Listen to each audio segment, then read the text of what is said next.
the Premier League champions. A reborn Manchester City, still wearing the crown of world champions. Mikel Arteta standing on the brink of his final chance at glory. The Europa League winners, hungry to prove they belong among the elite. And Manchester United wounded, humiliated, and desperate for revenge. This is no longer just football. This is no longer just a league. The Premier League is morphing into something more dangerous, more unpredictable. A battlefield where giants are sharpening their swords, and the underdogs are licking their wounds, waiting for a chance to strike. The space between immortality and irrelevance, it's razor thin. Last season was the warning. This season will be the explosion. The opening whistle won't mark the start of another campaign. It will be the first shot fired in the most unpredictable war the Premier League has ever witnessed. The question is, how brutal will it get, and which warriors will emerge victorious? On paper, last season looked like chaos. But anyone watching closely knew something wasn't right. The competition was an illusion. Liverpool ran the show, dictating the pace without ever feeling true pressure. Arsenal kept the title chase alive for a while, but beyond them, the rest of the so-called top six fell apart. Manchester United, 15th for a club of that size, that history, that financial muscle, it wasn't just failure, it was humiliation on a global scale. Tottenham, 17th, one place above relegation. At times, they looked like strangers meeting for the first time on the pitch. No structure, no chemistry, no spark. Even Manchester City, usually the gold standard, weren't themselves. Not because Pep Guardiola forgot how to coach, but because their core was broken by injuries and exhaustion. Rodri missed crucial weeks. Ruben Dias was sidelined. Ake struggled with fitness. And Kevin De Bruyne, usually the heartbeat of the team, looked like a man carrying too many miles on his legs. They simply couldn't keep the machine running at full speed. The result? Liverpool cruised to the title with air to breathe. Arsenal made noise but never truly closed the gap. The rest of the big names were so far off the pace. The league's competitiveness was a faccade. Yes, there were upsets, but they happened because the big clubs collapsed, not because the smaller ones had reached new heights. This season, everything changes. Weaknesses have been patched. Transfer windows have been aggressive. Managers have been replaced. These clubs aren't here to limp through, they're here to go to war. And the energy building feels eerily similar to one of the most savage seasons in history. 2012-13. When fans talk about iconic Premier League years, they often point to 2011-12, the Aguero moment, the last-second title winner. But in terms of pure difficulty, depth, and brutality from top to bottom, 2012-13 stands alone. And 2026 is starting to look exactly like it. Back then, the top seven, United, City, Chelsea, Arsenal, Tottenham, Everton, and Liverpool were ruthless. They didn't just win games, they suffocated the rest of the league. The mid-table was a war zone. From 9th place to 16th, the gap was barely 5 points.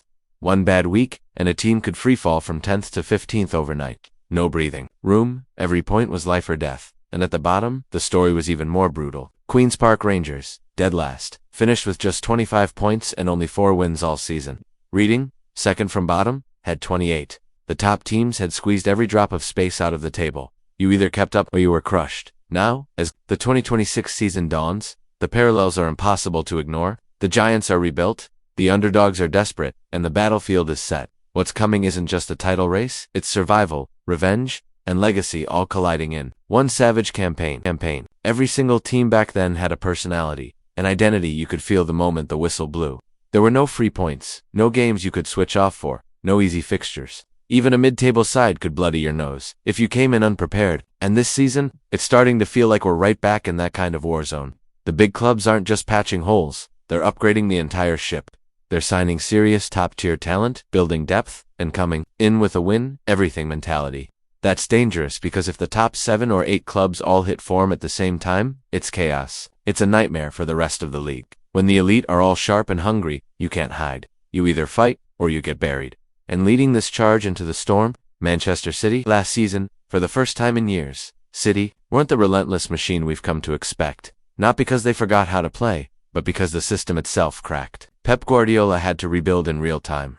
First, injuries ripped through his core. Rodri, the heartbeat of the side, missed more games than ever. Ruben Dias and Nathan Ake, defensive anchors, were constantly in and out. Then came the age problem. Kevin De Bruyne, still brilliant, simply couldn't keep up physically for 90 minutes. Ilkay Gundogan's legs were gone, leaving a gaping hole in midfield control. And when the pressure came, City couldn't slow games down, couldn't dominate like before. Pep, being Pep, refused to stand still. He made a ruthless call, letting De Bruyne go, sending him to Napoli. In came Ryan Cherki, a different profile but still carrying that unpredictability and vision, plus youth and hunger. For the Gundogan role, he turned to Tijani Technically gifted, hard-working, and perfect for positional play. Then Pep addressed flexibility, signing Aurori, a fullback who can do everything João Cancelo once did: invert, stretch wide, control transitions. You can see the blueprint: rebuild the spine, restore creativity, add tactical variety. The only question? Adaptation time. Pep's system is famously complex, and new players often need months to adjust. But this year, he's had the full preseason to drill them in. That could be the difference between a slow start and City storming back to the top with a vengeance. When Pep Guardiola gets a full off-season to rebuild and reset his squad, that's when Manchester City transforms back into the powerhouse we all expect. Last season, City didn't look like their usual dominant selves, not because they lost their edge overnight, but because the foundations cracked. Injuries piled up, key players aged, and the midfield struggled to keep control. But if this reset goes according to plan, City will come back stronger, sharper, and more unpredictable than ever before. Just as you start thinking City is ready to reclaim the title, there's another club quietly rebuilding its empire: Hotspur. But before we dig into Spurs' story, please take a moment to subscribe and join the community. Trust me, you won't want to miss the Premier League battles ahead. Last season was a nightmare for Tottenham. Finishing 17th in the league is not just disappointing, it's a complete failure for a club of their stature. Yes, they pulled off a shock Europa League win, a last-minute miracle, but in the Premier League, they looked lost, tactically confused, rotating inconsistent lineups, with players often appearing out of sync and unsure of their roles. But credit where it's due, Spurs didn't sit back making excuses. They responded with urgency, deciding to clean house and rebuild properly from the ground up. It all started with the appointment of Thomas Frank, the former Brentford manager. Frank made a name for himself by consistently overachieving with a modest squad and one of the smallest budgets in the league. His reputation is built on structure, discipline, and squeezing every ounce of potential from his players. And now, at a bigger club with better resources, he finally has the chance to put his full blueprint into action. Tottenham wasted no time strengthening their squad. They signed Mohamed Kudus from West Ham, a player who's already proven he can cut it in the Premier League. Kudus isn't just a flashy winger, he's creative, direct, and capable of playing anywhere across the front line. His purposeful style immediately upgrades Spurs' attacking threat. On top of that, they brought in Joe Palhinha on loan, a savvy move. Palhinha is one of the best ball-winning midfielders in the league. Known for his time at Fulham, he fits perfectly into Thomas Frank's system, bringing balance, breaking up opposition plays, and freeing up the more creative players to push forward. When you look at what Spurs are building: a clear tactical identity, a strong and balanced midfield, and dynamic, purposeful attackers, it's obvious this team won't resemble the confused out-of-sync Spurs of last season. The biggest question is how quickly Frank can imprint his system on this squad. But if history with Brentford taught us anything, it's that Frank doesn't waste time. He always has a plan and, more importantly, he knows how to get it done efficiently. With Spurs beginning to take shape, the focus now shifts to another team that has been knocking on the door of greatness for the past 3 seasons. Watching Arsenal is watching Netflix, you always wait for the next season. And trust me, every season is going to be like that. So don't even get involved, Joe. I'm like really nice, peaceful. Of course, United right now is a disaster. But please don't speak about Arsenal, because now you're going to cry what? For the referee? Come on. You see, Arsenal aren't just building a team anymore, they're refining a squad that's already on the cusp of greatness. Last season was proof of that. They weren't just showing up.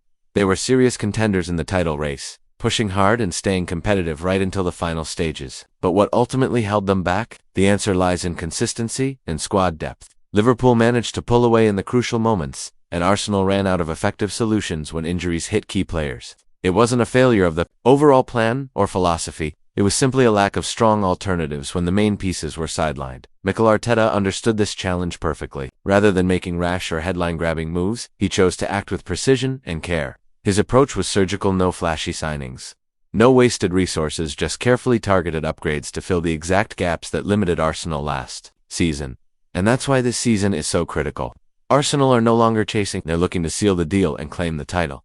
The first and most important fix was adding genuine depth behind Bukayo Saka. For years, Arsenal lacked a reliable backup in that position, and Saka was overworked as a result. Everyone noticed it, though brilliant. The fatigue started showing in the biggest games. Now, with a trustworthy deputy in place, Arteta has the freedom to rotate without losing quality. That flexibility alone could make all the difference over a demanding season full of intense fixtures. Then there's the striker situation, which has long been a thorn for Arsenal. For too long they've relied on technically gifted forwards, but lacked a true goal-scoring finisher. Enter Gabriel Jesus, nicknamed Gyökeres by fans, a player who brings a different dimension. He's strong, aggressive, and most importantly, direct. He offers that sharp, instinctive edge Arsenal have been missing since Aubameyang's peak days. A striker who knows how to play off the shoulder of defenders and convert half chances into crucial goals. Defensively, Arteta refused to gamble on the same backline without reinforcements. He brought in Mosca, a smart, strategic signing designed to strengthen squad depth and protect against the defensive injury crises that crippled Arsenal last season. Just a couple of injuries in defense disrupted their entire campaign before this time. Arteta has learned his lesson and is prepared. And the biggest potential game-changer, Arsenal are reportedly working hard to sign Eber Ozzy for the left side of their attack. While Martinelli is excellent, Eze would bring a completely different skill set, superb control, the ability to dribble tightly, and the knack for linking midfield with attack smoothly. If this deal goes through, Arsenal's front four would become an incredibly dangerous unit, capable of breaking down even the most stubborn low block. Defense is something that has been a real struggle for them in recent seasons. Every single move Arteta has made this offseason sends a clear message. He believes this is the year. Arsenal won't just compete, they're here to win. And as Arsenal prepares to go Elin, quietly rebuilding and reloading, another giant is stirring in the shadows, piecing together its own comeback. Manchester United. Last season was brutal for Manchester United. There was no clear identity, no rhythm, and no consistency. Every match felt like a struggle, and the team lacked the cohesion that once defined the club. But maybe, just maybe, that painful collapse was exactly what United needed. For the first time in years, the Red Devils hit rock bottom without excuses, without dramatic last-minute goals papering over the cracks. It was pure, unfiltered failure, and with that failure came a stark clarity. That clarity has sparked a new focus. This season, with no Champions League, no Europa League, and not even the Conference League to distract them, United will play just one game a week. For a team that has long struggled with fatigue, fixture congestion, and injuries, this lighter schedule is a game-changer. Fully rested and prepared every weekend, this squad could be far more dangerous than anyone expects. They've started plugging holes. Beginning with Misha Skuna, he's not your classic striker, but he brings chaos, clever movement, and relentless pressing, exactly what United's front line lacked last year. Already in preseason, Guna has looked sharp, linking up well with midfield runners and creating overloads with his intelligent drifting across the front. Then there's Brian Mbeumo, a quietly impressive winger who contributed over 20 goal involvements last season for Brentford, a team that rarely dominated possession. Mbeumo is direct, fast, clinical, and, crucially, reliable. United haven't seen that kind of consistent output from a right winger since Valencia's glory days. Mbeumo fills a void that's been hurting them for far too long. Midfield, however, remains a work in progress. United know they need a true number 8 player who can press aggressively, carry the ball forward, and act as the vital link between defense and attack. Mason Mount hasn't quite delivered what was expected, so this signing is crucial. Fortunately, the club is moving wisely in the transfer window, not rushing, but steadily building. And up front, the big prize they're targeting is Benjamin Sesko, young, raw, and hungry. He's the kind of striker who thrives outside the glare of constant spotlight pressure.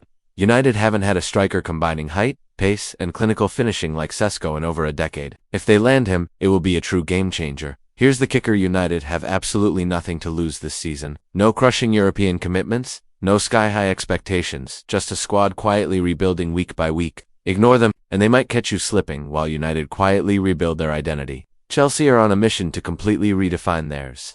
For years, Chelsea has been unpredictable, one week looking like title contenders, the next struggling for chemistry and cohesion. But for once, there's a growing sense that something is finally clicking at Stamford Bridge. Last season began shakily, early dropped points, confusion in midfield, and a front line that never settled. But then things shifted. Results improved. The squad found its rhythm. By season's end, Chelsea lifted silverware the UEFA Conference League, and with authority. Then they didn't just win the Club World Cup, they dominated PSG in the final. That's no fluke, it's structure and talent coming together. This summer, Chelsea's transfer activity has been aggressive, smart, and purposeful. Jamie Buch, a high-ceiling winger with technical flair, brings directness and creativity. João Pedro adds Premier League experience, versatility, and an ability to unlock defenses with clever movement between the lines. Both can play wide or centrally, giving Chelsea much-needed tactical flexibility. But the standout signing is Liam Delap. He may not be a household name yet, but he's exactly what Chelsea's attack has been missing. A striker who thrives in the box, finishes with clinical one-touch precision,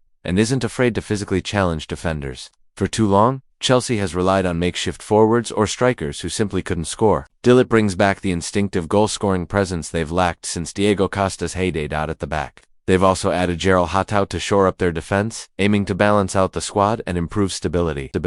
Only 19 years old, yet already a commanding presence in defense. Ajax has trusted him with the captain's armband on multiple occasions, a rare sign of maturity at such a young age. He's lightning fast, composed under pressure, and disciplined, which makes him a perfect fit for Chelsea's tactical demands. Yes, he's their 49th signing in just 4 years. But unlike many before, this one actually slots seamlessly into the system. The reality is, Chelsea doesn't just have depth anymore, they have 2 full squads capable of going head-to-head with anyone in the Premier League. If they can find early rhythm, avoid injuries, and the pieces start clicking, this Chelsea team isn't just battling for a top 4 finish, they'll be genuine title contenders. But Chelsea aren't the only giants stirring things up. Liverpool are back on top, dominating with a hunger to repeat their triumph. Last season's Premier League trophy wasn't a finish line, it was a launch pad. What's unfolding at Anfield isn't just a rebuild or a refresh, it's a full-scale evolution. Klopp 2.0 under the guidance of his assistant Ari Slot. The iconic high pressing remains, but now it's blended with more measured possession, tactical flexibility, and sharper positional awareness. Their transfer strategy has been calculated and precise, not frantic. Jeremy Frimpong is a revelation, not merely a replacement for Trent Alexander-Arnold's overlapping runs, but a different weapon altogether. His explosive pace, relentless engine, and ability to rapidly turn defense into attack make him ideal for Slot's system, which demands fullbacks who can stretch and punish opponents. In midfield, Florian is the new creative heartbeater, true number 10, who doesn't just create chances but sets the tempo.